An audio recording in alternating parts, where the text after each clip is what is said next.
ecoya.com.ar. Conectate con nosotros. eco@ecomedios.com.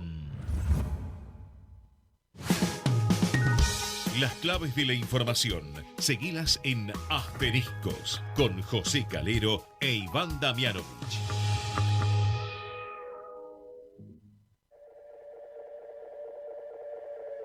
Esto que estás oyendo ya no soy yo. ¿Qué tal? ¿Cómo les va? Otro miércoles para compartir toda la información con nuestros asteriscos, información clave a mitad de semana. Arrancamos a puro cacerolazo, se escucha acá en los barrios de la ciudad de Buenos Aires, pero parece que también es muy fuerte en la provincia de Santa Fe, un cacerolazo convocado para las 20, que bueno, se está escuchando. Hay polémica también por el objetivo de este cacerolazo. Por un lado están los cuestionamientos a lo que es la intervención de ese gigante agroindustrial que es Vicentín, pero por el otro también hay una polémica desatada por una declaración muy fuerte que hizo el presidente Alberto Fernández. Hoy es portada de nuestro asteriscos.tv. Alberto Fernández dijo: deberíamos volver a la cuarentena absoluta. Muy preocupado el presidente. Se acaba de conocer hace minutos que se alcanzó otro récord de contagios del coronavirus, 1.226 casos en las últimas 24 horas, 18 muertos que lamentar, y esta declaración de Alberto Fernández que la vamos a comentar a lo largo del programa, porque indudablemente en la Casa Rosada hay mucha preocupación por lo que ha ocurrido el fin de semana, alguna aglomeración de gente en la ciudad de Buenos Aires, mucha gente que salió a trotar, a correr, los famosos runners que están siendo apuntados por el gobierno. ¿Cuál es la respuesta que dan desde el gobierno porteño? Miremos un poco más, muchachos, al conurbano bonaerense. Hoy circularon fotos muy llamativas, muy impactantes de lo que está ocurriendo, por ejemplo, en el partido de La Matanza, aglomeraciones de gente frente a locales de comida rápida, frente a algunos comercios, mucha gente en la calle sin protección. Empieza a haber cruces políticos de alto calibre. No se sabe qué va a ocurrir con esta cuarentena. Alberto Fernández admitió también que es imposible desde el punto de vista político volver a la fase 1 de aislamiento absoluto, pero alertó que la situación está empeorando. Se sabe que ingresamos en las semanas más crudas para este virus, que ya mantiene en vilo al mundo desde diciembre del año pasado y a la Argentina sobre todo desde marzo.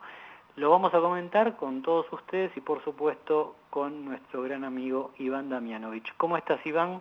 Hola, José, buenas noches, ¿cómo estás? Estaba repasando algunos datos, me hice acá un punteo.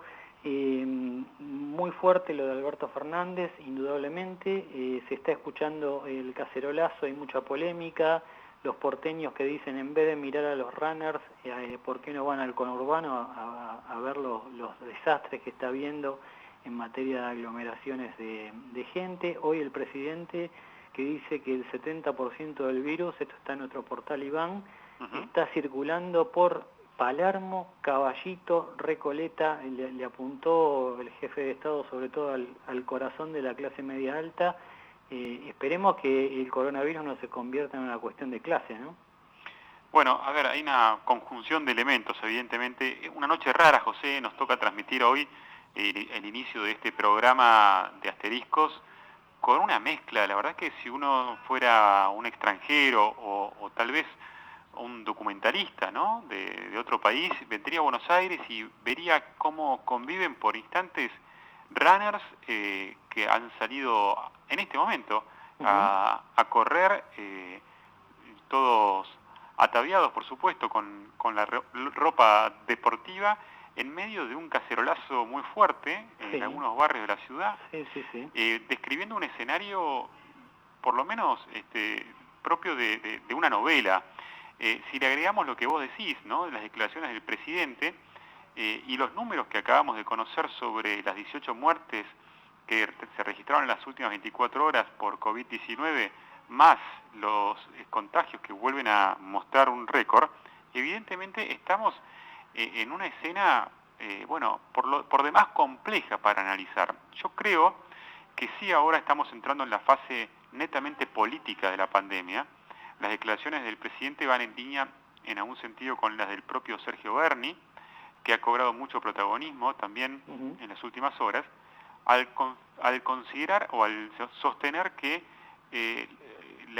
se terminó la solidaridad de la Ciudad de Buenos Aires. De alguna manera, lo que estamos viendo es que hay una intención de adjudicarle al gobierno de Horacio Rodríguez Larreta la responsabilidad del incremento de los casos. Esto sería penoso, no por Larreta en sí mismo, sino porque estaríamos ya en una etapa de absoluta mezquindad política, ¿querés llamarlo? Bueno, hoy hubo un diálogo, lo contó el propio Alberto Fernández, está en nuestra nota en el portal, Iván, ahora lo vamos a comentar en detalle porque tenemos a nuestra primera invitada en línea y la vamos a presentar, pero hubo un diálogo entre Alberto Fernández y Horacio Rodríguez Larreta, donde el presidente le manifestó distintas preocupaciones. Pero ya la tenemos a la infectóloga Elena Ovieta, jefa del Departamento de Enfermedades Transmisibles de la Municipalidad de San Isidro. Elena, José Calero e Iván Damianovich la saludan. ¿Cómo están? Hola Iván y José, ¿cómo están? Buenas noches. Gracias por el estábamos llamado. Tratando de analizar algunos temas políticos que están entremezclando con la pandemia, una pandemia que indudablemente está avanzando y se está acelerando a nivel contagios en la Argentina. Elena, ¿cuál es la situación? Porque San Isidro fue uno de los municipios donde el virus en el arranque circuló con fuerza. ¿Cuál es la situación actual ahí? Bueno, en primer lugar quiero aclarar que todo lo que yo pueda decir es a título de una médica infectóloga de estetoscopio, sacamos la política y máscara, y la idea, digamos, de todos los integrantes de la Sociedad Argentina de Infectología es poder proveer con información fidedigna y no tiene ninguna intencionalidad política. Sacamos la política. O sea, cuando escuché, mientras estaba escuchando, digamos, que entrábamos en una etapa política de la epidemia, dije, no, a ver, para nosotros sigue siendo una enfermedad infecciosa, claro, digamos. Luego, las decisiones políticas tienen que tomarlas los políticos, así como las decisiones técnicas tenemos que tomarlas los técnicos. Cuando se mezclan esas dos cosas, esos dos territorios, hacemos macanas como sociedad. Bueno, hasta ahora la cosa venía bien, me parece, porque no se había mezclado tanto. Pero, Elena, avancemos con San Isidro para San empezar Isidro, con lo mira, micro. Lo que te puedo contar es que desde el principio se hizo, digamos, el hecho del aislamiento social obligatorio y el haber visto la película empezada, donde vimos quién era el asesino y cómo se comportaba, nos permitió establecer los protocolos de funcionamiento guiándonos por las normas de la Nación, de la provincia de Buenos Aires, y establecer circuitos, el triage en todos los hospitales. El triage es establecer, ¿tenés fiebre? ¿No tenés fiebre? Yo en mi vida me tomé tantas veces la temperatura porque, aún siendo personal de salud, y es lo que corresponde, para ingresar al hospital me toman la temperatura cada mañana. Y, digamos, se establece un circuito de entrada de febriles y no febriles. Y es importante resaltar esto porque las personas que tienen diabetes o hipertensión, o que tienen que venir a ver al cardiólogo, a la diabetóloga, o que tienen que ir al hematólogo, digamos, tienen que seguir viniendo al hospital. Correcto. ¿Se entiende? Entonces dicen, vengo a ver al oncólogo porque tenía turno y porque se tienen que hacer la quimioterapia y eso no se puede posponer. Por supuesto. Y entonces siguen viniendo y entonces ingresan por un circuito diferente.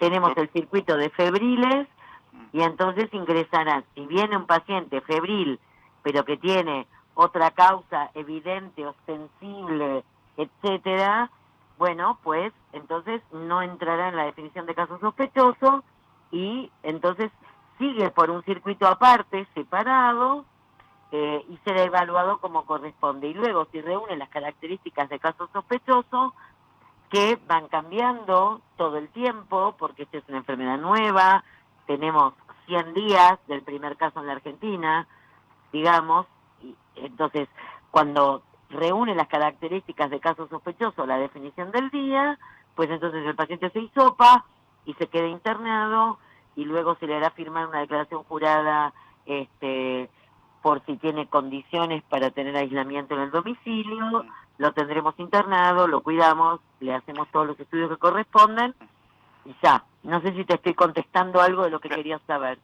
Sí, yo quisiera preguntarle, doctora Iván Damianovich, ¿cómo le va? Hola, Iván. ¿Qué podemos esperar a partir de ahora? Es decir, estamos observando un incremento sustantivo, digamos, sustancial de los casos y evidentemente estamos, ya entrando en una etapa más compleja, si se quiere. ¿Qué estimaciones están haciendo? ¿Estamos cerca del pico? ¿Se puede establecer eso? ¿Falta mucho para pegar la vuelta? Para empezar a ver un poco de luz al final del túnel en función de la experiencia de otros países? Esto es muy difícil. Engancho con algo que no te contesté de la pregunta anterior. A ver, primero, establecer cuál es el pico y cuándo va a llegar es hacer futurología, no te lo puede decir absolutamente nadie. Primero, el pico, sabremos el día que tuvimos el pico cuando sostenidamente empecemos a descender en la cantidad de nuevos casos. Esto es así, en matemático, ¿sí? El día que digamos, uy, qué número alto, pero al día siguiente baje, y al día siguiente baje, y al día siguiente baje, y al día siguiente baje, y no tengamos un rebote, pues habremos alcanzado el pico. Esto es una cosa que se mira para atrás.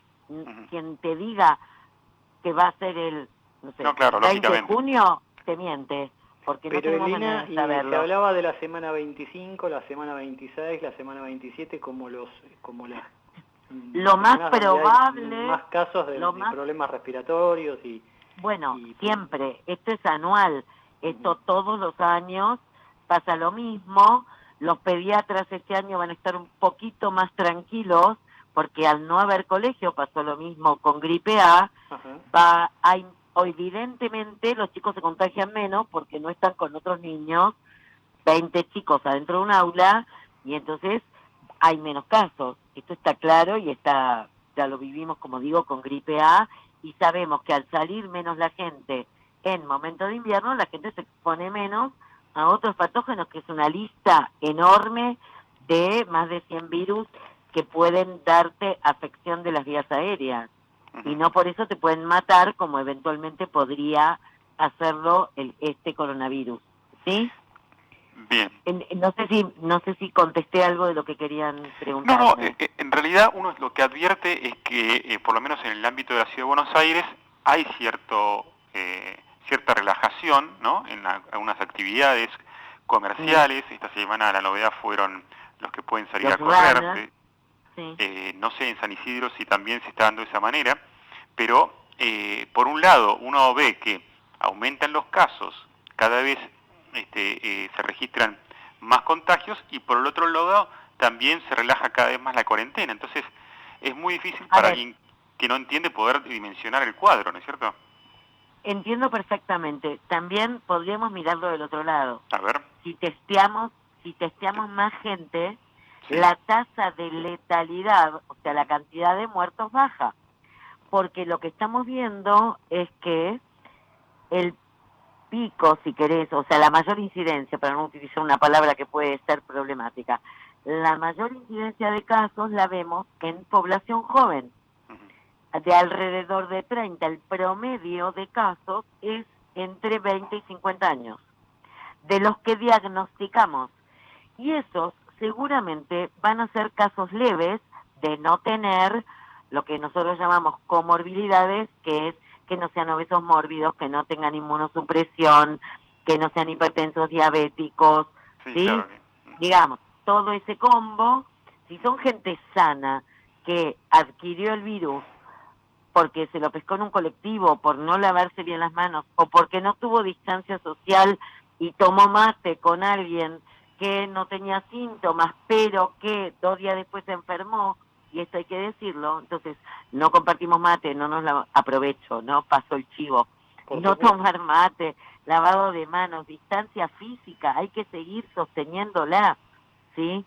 Entonces, estamos viendo mayor cantidad de casos y por suerte los estamos encontrando, porque es la manera, con el plan detectar, por ejemplo, si se va barrio por barrio, y no solamente barrio vulnerable, sino barrio por barrio, a buscar, obviamente están en más riesgo los barrios vulnerables porque el distanciamiento físico en gente que vive en una sola habitación y viven 7, 10 y duermen a cama caliente rotando, obviamente es muy difícil pedirles distanciamiento físico, ¿sí? Pero entonces, vamos a los barrios vulnerables, se hace detección de casos sospechosos y cada vez es más finita, es más sensible la definición de caso sospechoso. Antes era fiebre más, ahora podés no tener fiebre, Claro. pero tenés tos y dolor de garganta, entonces estamos afinando el lápiz, ¿sí? Y entonces estamos detectando más casos, ¿sí? Eso nos permite además, desde el punto de vista epidemiológico, chequear a los contactos y aislarlos, porque es la manera de cortar lo que se llama la cadena epidemiológica. Si yo a todos los que estuvieron en contacto con el caso que yo confirmo, los aíslo, de alguna manera, aislamiento domiciliario, aislamiento extrahospitalario, en un club, en un centro de deportes, en la estructura que planifiquemos, cada municipio, cada sector, los tengo aislados 14 días, después de esos 14 días no tuvo síntomas, listo, chau, se va a la casa, y tiene que seguir lavándose las manos, y tiene que seguir usando barbijo. ¿Me explico? Elena, Es la manera de cortarlo, no sé si fui clara. Sí, Elena, ¿qué se está debatiendo, qué se está hablando, ya no a nivel Argentina, a nivel de la información que reciben del mundo, respecto de la eventual inmunidad que adquiere alguien que padeció coronavirus? ¿Cuál es la última información? Eso es un temazo, porque pensábamos que esta infección iba a dar esta inmunidad que llamamos de rebaño, que es un concepto que nos viene de vacunas. Esto es, vacunamos a el 95% de la población, bueno, el 5% que nos quedó afuera, como el 95% tiene inmunidad, el otro 5% va a quedar cubierto, ¿sí? Este es el concepto de inmunidad de rebaño. Tengo un grupo inmune, a los que están alrededor les alcanza. ¿Me siguen? Uh-huh. Con este virus particularmente es bastante raro, insisto, es una enfermedad que cumplió recién 4 meses. Lo que vemos es que, por ejemplo, y cito 2 trabajos, uno en Francia, en población general, cuando en Francia tuvieron cantidades por 10 o por 100 de las que tuvimos nosotros, hicieron un estudio en población general y la verdad que la cantidad de gente común que tuviera anticuerpos era muy baja. Otro estudio en Madrid, en trabajadores de la salud que estuvieron altamente expuestos, solamente el 5% tenían anticuerpos contra el virus. Esto puede obedecer a 2 cosas. Uno, que la inmunidad esta de rebaño no es lo que esperamos, y 2, que no tengamos los tests adecuados. Claro. ¿Sí? Uh-huh. Otra Bien. cosa es que el que tuvo coronavirus, y esto también es otro chivo, el que tuvo coronavirus y se recuperó, lo cual le ocurre al 80% de la gente diagnosticada, se recupera y vuelve a su vida normal, es que se ofrezcan y hablen con el médico que los trató para ser donantes de plasma. Bueno, eso es muy importante, Elena. El otro chivo, perdón. Muy importante. Elena, gracias. Te mandamos un cariño grande. Al contrario, gracias a ustedes. Y bueno, cuídense y a seguir lavándose las manos y a usar barbijo y a tener distancia física y por sobre todas las cosas a no estigmatizar y a no criminalizar a quien padece esta infección. porque Perfecto. no tenemos la culpa, ¿sí? No lo fuimos a buscar. Está clarísimo. ¿Está? Clarísimo, Elena, un cariño grande. Gracias a ustedes, hasta luego. Gracias. Ahí estaba Elena Ovieta, infectóloga, jefa de enfermedades transmisibles y emergentes de la Municipalidad de San Isidro. Bueno, varios temas, Iván. Sí. El punto es interesante volver sobre una de las cosas que decía la infectóloga, porque el Ministerio de Salud de la Nación estableció que ya, como ella decía, ¿no? Ya no es fiebre y más el síntoma sospechoso, se puede no tener fiebre y si se tiene tos, dolor de garganta, dificultad respiratoria o pérdida de olfato o gusto, 2 de esos 4 puntos, por más que no se tenga fiebre, bueno, es caso sospechoso y hay que indagar un poco más, ¿no? Sí, efectivamente, José. Pero yo insisto sobre el análisis nuestro que hacíamos más temprano. Tendríamos que procurar mantener este tema bajo el paraguas con el que comenzó, que precisamente es el de la enfermedad, el del alcance de la enfermedad, cómo cuidarnos entre todos, cómo ser solidarios, y evitar politizar la cuestión. Sí, lamentablemente, bueno, hay sectores políticos que tienden a radicalizarse generalmente. Se nota a veces en las conferencias de prensa cuando se hacen los anuncios de bueno, qué va a pasar, hasta cuándo se va a extender la cuarentena. Siempre el discurso de el jefe de gobierno porteño es más moderado, y casi siempre el discurso de el gobernador Axel Kicillof tiende a algún extremo por momentos, ¿no? En otro momento ya se alinea un poco más con su presidente, con Alberto Fernández, y se encamina el gobernador. Pero ya que hablamos del gobernador, Iván, lo sumamos a Juan Pavlenko, si te parece. Claro. Querido Juan, ¿cómo estás? Muy bien, José, muy buenas noches para vos, buenas noches, Iván, y toda la audiencia. Bueno, estábamos hablando de Axel Kicillof y que a veces se le suelta la cadena en las conferencias de prensa junto al presidente y al jefe de gobierno, Juan. ¿Cómo está la situación en la provincia? ¿Cómo está, qué actividad está haciendo Kicillof? ¿Cuál es el escenario allí? Bueno, mira, te cuento, a ver, el gobernador es un poco temperamental, muy pasional por lo que está haciendo y demás, y es su primera experiencia. El tema está de que no le han dado tiempo como para que haga un carreteo previo, entonces como tal a veces yo creo que todavía no terminó de digerir, y tampoco lo han hecho los miembros del gabinete de la provincia, lo último realizado por el gobierno de Larreta. Estoy hablando de la apertura que ha hecho de muchas actividades, como así también la actividad deportiva. Claro, Juan, acá Iván te saluda, ¿cómo estás? Sí, ¿cómo andas? Evidentemente lo que estamos viendo también, Juan, es, bueno, se están empezando a alinear en algún punto detrás de este problema de la pandemia, de alguna forma los intereses políticos, ¿no?, de todos los sectores. Estamos ya casi en el umbral, Iván, de un año político que va a ser el próximo, elecciones legislativas. Es que esto se está notando y fuertemente. Me parece que ya hay una decisión, por lo menos eso parece quedar en claro, de cierta parte del kirchnerismo de tomar o de involucrar a Larreta en dentro de lo que es el macrismo, meterlo todo en la misma bolsa y volver a polarizar, ¿no es cierto? Acá no pareciera que... Sí, yo creo que hoy el enemigo uno es Larreta. Me parece que ya Vidal la han dejado, o por lo menos le bajaron un poquito los decibeles, y bueno, con el tema de Macri, que prácticamente está Dios sabrá dónde, porque bueno, tenemos entendido que está en Argentina, pero también lo estuvo hace poco, estuvo en Europa, así que bueno. Bueno, Juan, y hubo declaraciones del jefe de la UCR, ¿no? Que también tiene su condimento político. Yo creo que también otro de los frentes es qué va a pasar con el radicalismo en el orden nacional provincial. Cornejo, el presidente del partido, dijo: el radicalismo de la provincia por un poco en esta charla que tuvo con correligionarios de la provincia de Buenos Aires. Entonces dijo, el radicalismo de la provincia no debe depender de Vidal, vamos a encabezar la lista en el 2021. Ojo con este mensaje. Vamos a encabezar es bastante la lista. claro, ¿no? A dónde apunta la UCR, que tampoco pasa por un momento de unidad total.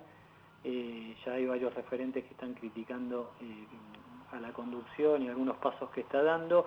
Mientras tanto también está el tema económico, Juan, que está golpeando muy duro al conurbano. Hay un proyecto de senadores para darle apoyo a las pymes. Sí, exactamente, ingresó esta semana el proyecto de ley titulado esto yo te diría prácticamente es la versión provincial del impuesto a la riqueza, porque este proyecto de ley, cuya titular es María Arraigada, docente del SUTEBA, senadora por La Matanza, habla de cobrar impuestos, en este caso, todo lo que sería provincia de Buenos Aires, inmuebles que superen los 10 millones de pesos, mejor dicho, toda persona que tenga activos por más de 10 millones de pesos paga impuestos, como así también en el tema vehículos o embarcaciones deportivas que superen los 2 millones de pesos. Juan, una línea final, una persona amiga vive en el partido de Morón y notó el fin de semana, bueno, parecía un día de Navidad casi, ¿no? Muchísima gente recorriendo lo que es ese hermoso centro que tiene la ciudad de Morón. ¿Hay habilitación de nuevas actividades allí? Bueno, dos líneas. Una línea para decirte que sí, que la gente está más relajada, está saliendo mucho más. Bueno, yo hoy estoy en Ramos Mejía, veo mucha gente, recién vine de hacer algunas compras. Hay un video circulando de Villa Celina del día domingo, a las 20 horas, parecía prácticamente, estaban festejando Navidad los muchachos. Bueno, y te contesto, no me quiero escapar por la tangente, con respecto a nuevas actividades, no solo en Morón, sino en Ituzaingó. Más precisamente autorizaron los servicios de kinesiología, sector que venía reclamando el regreso de actividades, de lo que sería más que nada en consultorio. Vos tenés que ir con tu receta, nada de masajito y cositas raras, no. Tenés que ir con tu receta y que estés cumpliendo con un tratamiento.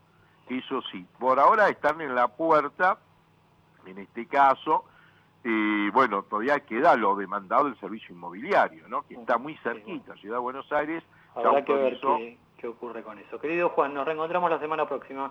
Cómo no, buena semana para todos. Bueno, Iván, una línea para esta primera parte del programa. Bueno, se conoció entonces 1.226 casos, otro récord de contagios en las últimas 24 horas, 18 muertes. Hay una versión circulando sobre el fallecimiento de una pequeñita de 7 años. No está la información demasiado confirmada aún. Veremos en la segunda mitad de Asterisco si obtenemos algún dato más.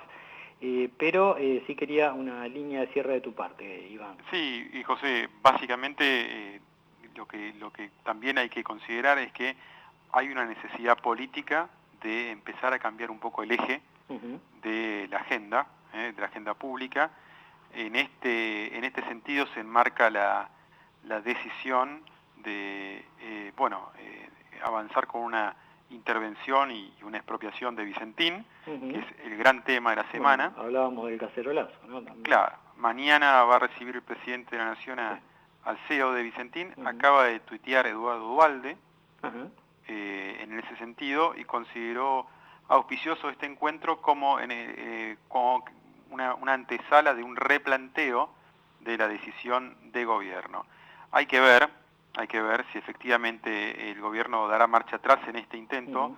Lo dudo, porque creo que ha sido muy meditado, pero también creo que la reacción que está teniendo este tema con una empresa, recordemos que por supuesto está muy complicada en la justicia y también sospechada por maniobras erráticas con subsidios y con créditos blandos. Habrá que ver ahí, Iván, cómo termina Javier González Fraga, ¿no? Claro, presidente del Banco de la Nación Argentina. Por supuesto, en el momento en el que nadie le prestaba plata. Y de los 1.350 millones de dólares claro. que se otorgaron a Vicentín, aparentemente alrededor del 80% se lo dio el Banco Nación, ¿no? Exactamente, esto digo... ¿Qué agujerito? Exactamente, lo que digo es atención porque hay muchas cosas mezcladas. Una cosa puede ser el reclamo de parte de la sociedad, legítimo por supuesto, sobre el estilo, el modo y la forma en que se va contra una propiedad privada, y otra cosa eventualmente puede ser la defensa o no de una empresa que supo ser una gran empresa y bueno, está muy comprometida gran parte del grupo Vicentín por estas horas con acreedores y, por supuesto, la continuidad laboral de muchos puestos de trabajo. Así que veremos, José, cómo sigue este capítulo mañana. Mientras tanto, creo que el Gobierno Nacional ha logrado desviar un poco la atención de la grave y profunda crisis económica que venimos arrastrando y que se ve agudizada por la pandemia, lógicamente. Fuerte abrazo, Iván. Abrazo grande. Vamos la radio.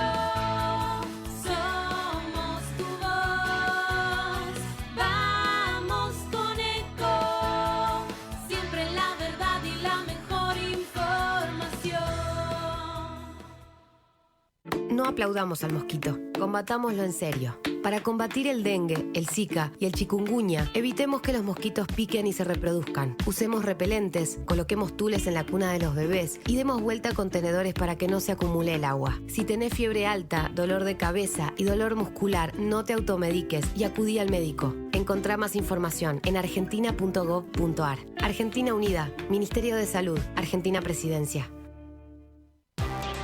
¡Ay, pero qué tarde! ¿Qué se me hizo? Me tengo que apurar porque si no, no llego.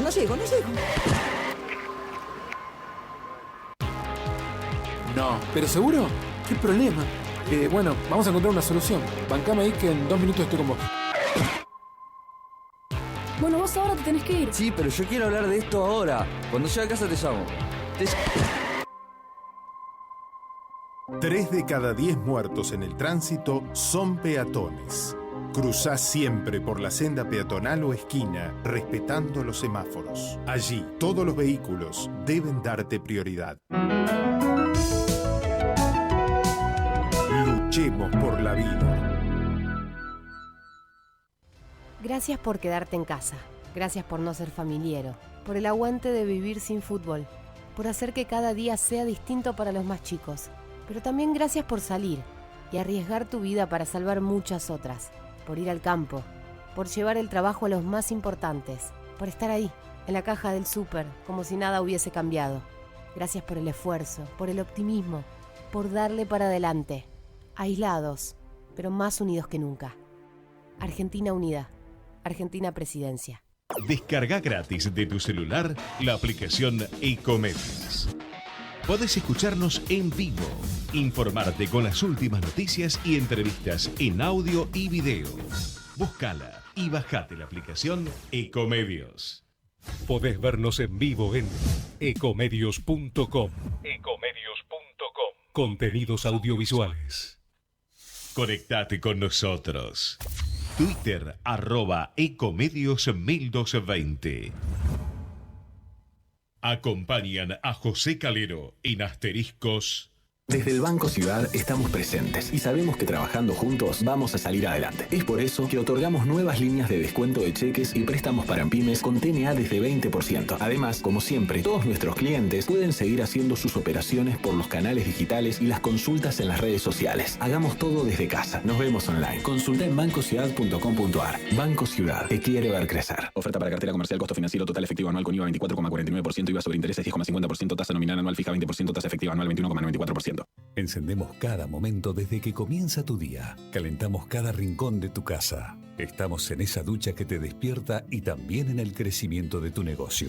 Llegamos a más de 2 millones de usuarios desde Buenos Aires hasta Tierra del Fuego. Millones de personas que usan esa energía y la transforman en algo mejor. Camusi, más que energía. Te cuidamos a vos, nos cuidamos entre todos, a través de Credicop Móvil desde el celular o de banca internet desde la computadora para que puedas seguir operando desde tu casa o tu empresa. Y si necesitas efectivo, podés usar la red de cajeros automáticos o en los locales adheridos a Más Efectivo Cabal. Y para tus compras, utiliza las tarjetas Credicop de crédito y débito. Banco Credicop Cooperativo, la banca solidaria. Cartera comercial y de consumo. Consulta locales adheridos para el servicio Más Efectivo Cabal en www.cabal.com. Más información en www.bancocredico.com o a través de Credicop. Responde al 0810-888-4500. Un nuevo concepto en alquiler de autos llegó a la Argentina. Cactus Rentacar, la primera rentadora low cost. Ahora con sucursal en Buenos Aires. Llama al 0810-777-Cactus o entra a www.cactus.com.ar y solicita tu reserva.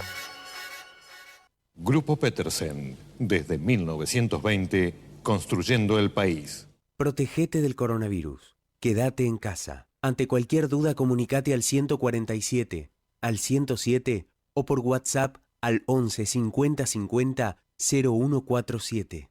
Legislatura de la Ciudad Autónoma de Buenos Aires. Bien, los seguimos acompañando aquí en Asteriscos.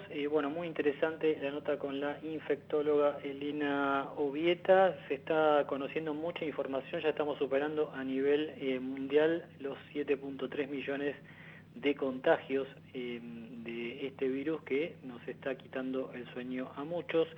413.000 muertes y un rol de la Organización Mundial de la Salud que sigue siendo muy inadecuado para semejante crisis. La OMS constantemente está cambiando de dirección. Ahora, cuando la situación está mejorando en Europa y en algunas ciudades clave de los Estados Unidos, el organismo sale a alertar que la pandemia está empeorando. Habla de Asia, bueno, por supuesto de América Latina, donde sabemos que la situación en Brasil es muy complicada y en la Argentina se está complicando, pero la Organización Mundial de la Salud ha tenido un rol muy chato en semejante crisis. Tiempo de hablar de economía, ya lo tengo en línea a Federico Furiase, director de la consultora EcoGo. Federico, José Calero te saluda, ¿cómo estás? ¿Qué tal? ¿Cómo estás? Bueno, hoy hubo reunión de gabinete económico y se habló de varias cosas. Uno de los temas fue ver cómo levantan el pie del acelerador con estos ATP que se están entregando, los quieren convertir de un subsidio liso y llano a un préstamo, por lo menos en el caso de algunas empresas. Ya empieza a haber una fuerte preocupación por la cuestión fiscal en el gobierno y sobre todo porque entre mañana y el viernes se presenta la última oferta de la Argentina a los acreedores. ¿Cómo está jugando todo esto con un escenario económico tan complicado, Federico? Claro, bueno, digamos, por eso es tan importante, ¿no?, que el gobierno resuelva bien el frente de la deuda, ¿no? Porque justamente tiene poca munición para asistir financieramente y fiscalmente a las empresas, a las familias, porque es una economía que no tiene ahorro previo, que no puede colocar deuda en los mercados internacionales porque está en default, y además no tiene una moneda de reserva de valor, con lo cual la maquinita, la capacidad de emisión monetaria, sin generar un tema en el dólar y en la inflación, es bastante limitada.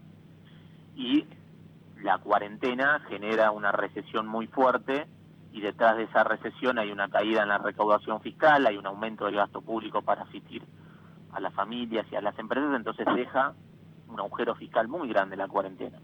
Sí, que va a ser mucho más complicado convencer, me parece, a algunos fondos de inversión grandes de que se va a poder cumplir con una propuesta cuando tus ingresos se están cayendo en forma estrepitosa. Y atención, Banco Mundial está diciendo Argentina ahora va a caer 7.3%, entiendo, este año. Y hoy en la reunión de gabinete, Federico, por lo que pudimos saber, Matías Culfas, entre otros, plantearon que la caída en distintos escenarios, ahí se presentaron una serie de diapositivas y bueno, gráficos, puede ir del 6 al 10%. ¿Ustedes en EcoGo cómo lo están viendo esto, en el Producto Bruto? Nosotros tenemos una caída promedio de 9%. Tirando alta, ¿eh? Sí, es una caída muy fuerte en el segundo trimestre, está concentrada en una parte en el primero, pero sobre todo en el segundo, y ya en el tercero y cuarto reactiva. Y en promedio tenés esa caída y que deja un arrastre muy positivo para 2021.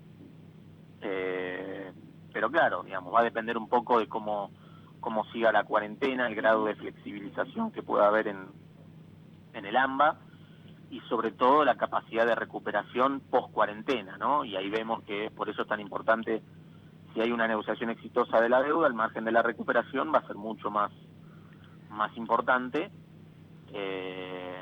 Los inversores saben que este año está perdido en materia de crecimiento y déficit fiscal, y así como está perdido en Argentina, está perdido en todo el mundo, ¿no? La caída del 9% tiene menos herramientas para financiarlo.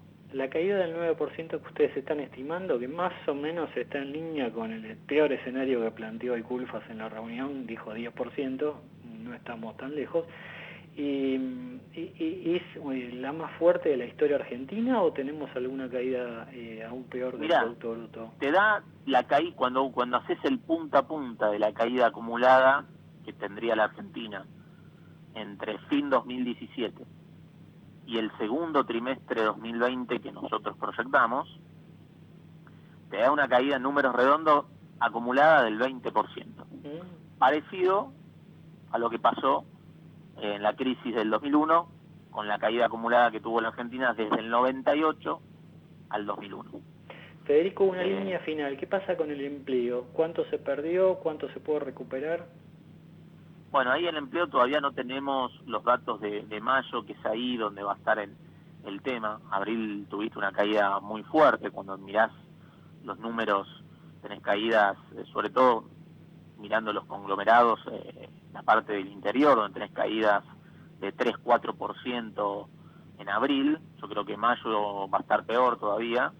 El gobierno, digamos, a diferencia de Estados Unidos, donde tuviste una caída del empleo muy fuerte, subsidio de desempleo que, digamos, llegaron en el semanal a 6 millones y acumularon más de 30 millones en los pedidos de subsidio de desempleo, donde ahí no hay regulación en el mercado de trabajo.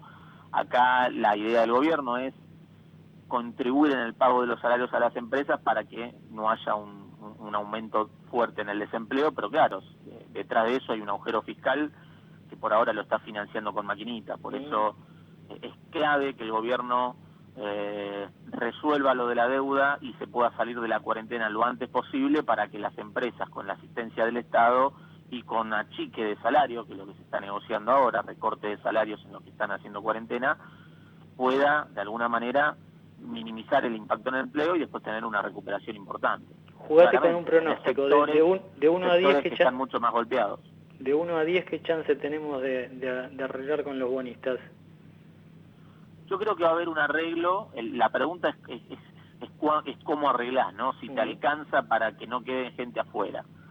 Y ahí veo dos cosas. A grandes rasgos, los bonistas tienen dos tipos de bonos: los bonos del canje 2005-2010 y los bonos de Macri después del 2016, donde las condiciones contractuales son distintas, ¿no? Yo creo que el escenario más probable es que el gobierno pueda alcanzar el umbral que necesita para arreglar y cerrar con los bonos globales, los que se emitieron después de 2016, donde ahí el umbral de las cláusulas de acción colectiva es 66% del total y 50% en cada serie. Si llegás a eso, te permite arrastrar a los que no entraron y tenés un cierre exitoso. En la negociación con los bonos del canje 2005-2010, ahí es más difícil porque ese umbral está en el 85%. Entonces yo veo que en primera vuelta hay altas chances de que se cierre con los globales y que no se llegue al umbral de los bonos del canje en una primera vuelta. Pero si el gobierno muestra decisión y el diálogo abierto con los bonistas, se podría cerrar en una instancia, digamos, posterior. Hoy las puntas estarían en $5, ¿no? Lo que ofrece el gobierno estaría en 50, más algún endulzante que pareciera ir por el lado de un instrumento que vaya con las exportaciones agrícolas, y los acreedores se bajaron a la zona de 53, 54, 55. Federico, gracias. Un abrazo. Te digo un mensaje más, sería digamos, el mundo es un mundo de liquidez global. La Fed, la Reserva Federal de Estados Unidos, tasas muy bajas, con lo cual hay una oportunidad muy importante para que Argentina cierre su deuda, cierre exitosamente el capítulo de la deuda para poder tener una recuperación fuerte después de la cuarentena en un mundo donde va a haber mucha liquidez en los mercados internacionales. Entonces sería por dejar de lado la negociación de la deuda por 5 o 6 de puntos de la negociación sería, digamos, una pena. Ojalá haya acuerdo. Gracias como siempre. Te mando un abrazo. Por favor, un placer. Ahí está Federico Furiase, director de Estudio EcoGo.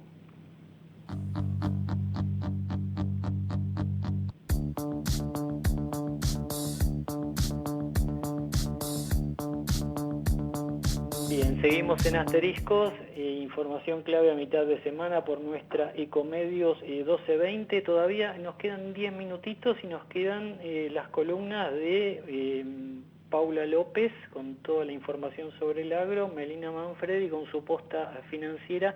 Trataremos de llegar. Mientras tanto, se están conociendo algunos datos de lo que está ocurriendo con los testeos. Se están haciendo ya a un ritmo más acelerado, por eso también hay más contagios registrados. Llamó la atención lo ocurrido en Valvanera, es decir, lo que es Estación 11 y esa zona, esos alrededores. 1 de cada 3 testeados dio positivo. Algo está pasando allí, habrá que ver también qué ocurre en otros barrios, pero sin duda hay que poner el ojo en lo que está ocurriendo en la zona de 11 a nivel contagios y por supuesto lo que nadie sabe, ¿no? Todavía es qué está pasando en el conurbano profundo. Se conoció lo que estaba ocurriendo en algunas villas en la zona de Quilmes y Avellaneda, lo que fue Villa Azul. Ahí hubo un operativo muy fuerte comandado por el gobernador Kicillof. Aparentemente la situación estaría contenida, pero hay muchísimas villas en el conurbano, también en la ciudad de Buenos Aires, donde cuesta y mucho conocer de fondo qué es lo que está pasando. Bueno, hacia allí está apuntando todo el poder político en la Argentina. Y ahora es el momento de La Posta Financiera con Melina Manfredi. La Posta Financiera, ¿cómo estás, Melina? Hola, José, ¿cómo andás? Bien, movidita la semana, ¿no? Y las últimas semanas del Banco Central, Miguel Pese no sabe de dónde agarrarse, me parece, toma medidas todos los días, recibe gente, está, manteniendo por ese lado canales abiertos, pero este tema, por ejemplo, de las restricciones a los importadores causó mucho revuelo. Así es, en concreto, desde esta semana, y te diría que desde hoy y mañana ya está disponible este formulario para facilitar lo que es el acceso al mercado cambiario en los casos de los importadores.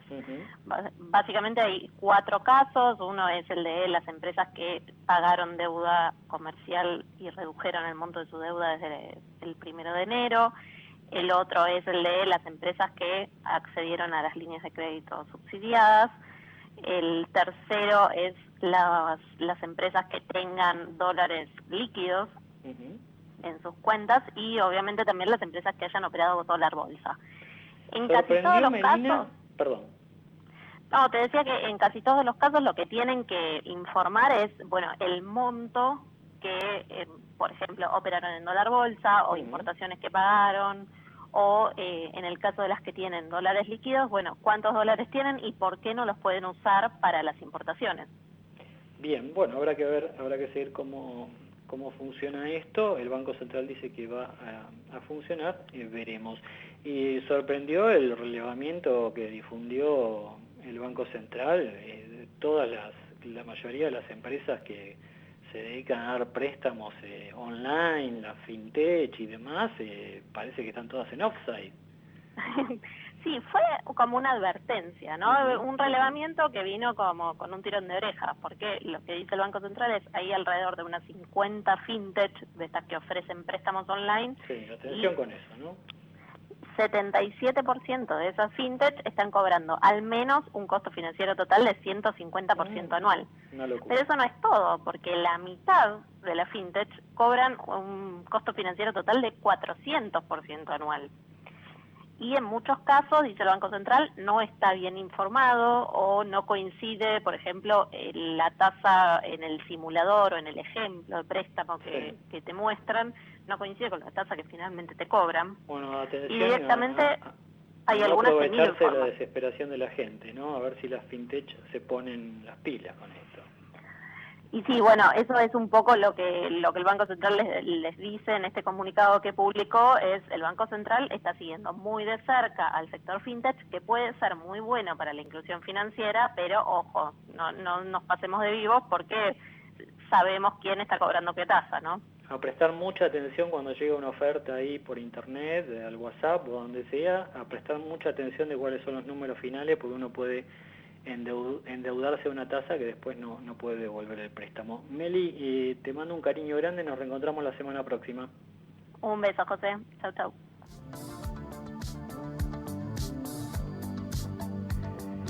Bien, estamos en los minutos de cierre de asteriscos.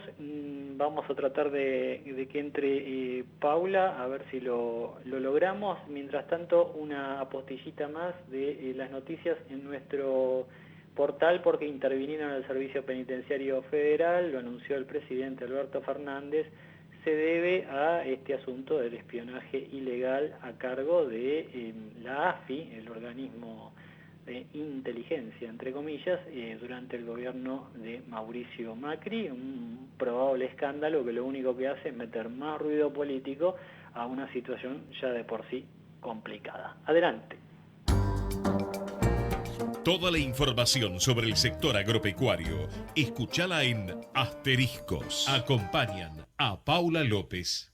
Más de 117 años agregando valor a la producción agrícola. Somos Molinos Agro, la gran industria del campo argentino. El alimento es vida y exportarlo es crecer. Es bienestar para todos. Con tecnología, inversión y trabajo, el complejo oleaginoso cerealero realizó el 40% de todas las exportaciones argentinas del año pasado. Alimentos argentinos para el mundo. Cámara de la Industria Aceitera de la República Argentina y Centro de Exportadores de Cereales.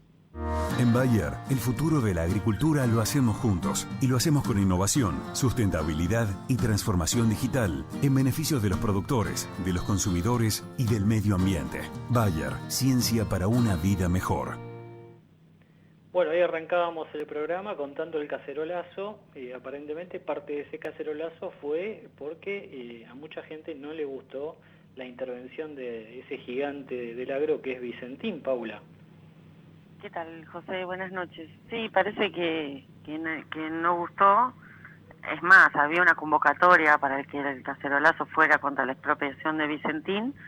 Y lo último que sabemos es que Alberto Fernández va a recibir mañana, o por videoconferencia tal vez, al CEO de Vicentín, que hoy la empresa, después de la marcha que hubo en Avellaneda en contra de la intervención y la expropiación, salió a tratar de calmar un poco y decir, bueno, vamos a estar en contacto, queremos lo mejor, preservar la paz social y empezar a hablar con los interventores, ¿no? La intervención, recordemos, es por 60 días, es transitoria, es para evitar que siga profundizándose la grave crisis que entró la cerealera, que por estos días es la sexta. Qué pena, ¿no?